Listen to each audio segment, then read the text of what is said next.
কি রে বোন, তোকে মা আজকেও মেরেছে? হ্যাঁ, প্রতিদিন তোকে মা মারে। আসলে আমি আজকে অনেকক্ষণ খেলেছি না, সেই জন্য। আরে না, সেটা কারণ নয়। আসলে তুই তো আমার সৎ বোন। ডাস্টবিনের কাছ থেকে তোকে মা কুড়িয়ে এনেছে। মায়ের তোর উপর অতটা টান ভালোবাসা নেই যতটা আমার উপর। সৎ মায়েদের সৎ মেয়ের উপর এরকমই আচরণ করে। দেখিস নি সিন্ড্রেলার সৎ মা তার সাথে কেমন আচরণ করে। কি করবি বল, কপাল করে এসছিস। কাঁদিস না, ছাড়, কি আর করবি। আমি মায়ের সাথে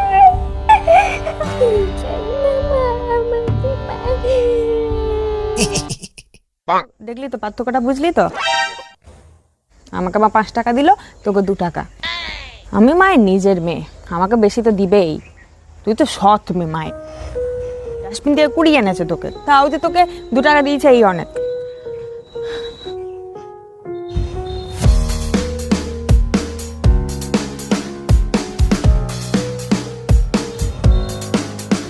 কি রে বোন, দেখলি তো? তোর বিশ্বাস হলো যে তুই আমার সৎ বোন? তোর মাছের পিসটা দেখ ছোট, আমারটা দেখ বড়। এই জন্য বলি তুই আমার সৎ বোন। মা তোকে ডাস্টবিন থেকে কুড়িয়ে এনেছে, এই জন্য তোকে এতটা ভালোবাসে। তোকে দেখ ছোট মাছটা দিয়েছে।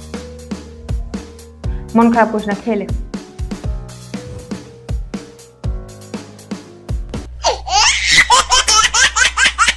দেখলি তো বোন, আমার জামাটা মা নিল 1000 টাকা দিয়ে, তোরটা 500 টাকা দিয়ে। এই জন্যই তো বলি তুই সৎ বোন আমার। সৎ মেয়ে আর নিজের মেয়ের মধ্যে পার্থক্য করবে না।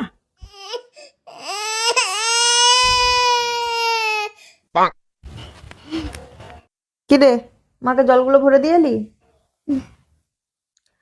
দেখেছিস, তোকে যে বলি তুই আমার সৎ বোন, শুরু হলো। তোকে দিয়ে মা কত কাজ করায় বলতো, আমাকে দিয়ে তো করায় না। আমি তো নিজে থেকেই কাজ করি, আমার কাজ করতে ভালো লাগে।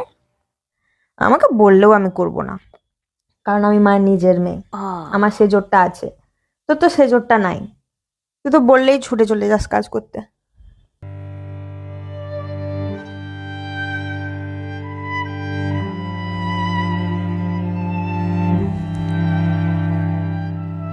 ঠিক ঠিক এইভাবে এইভাবে আমার দিদি পদে পদে বোঝানোর চেষ্টা করতো যে আমি তার সৎ বোন, আমাকে ডাস্টবিন থেকে কুড়িয়ে আনা হয়েছে। মা আমার সৎ মা। কার কার সাথে এরকম ঘটনা ঘটেছে তারা কমেন্ট করে ছাড়িও। আর হ্যাঁ, ভিডিওটি ভালো লাগলে লাইক, শেয়ার, ফলো করতে ভুলো না। ওকে, বাই।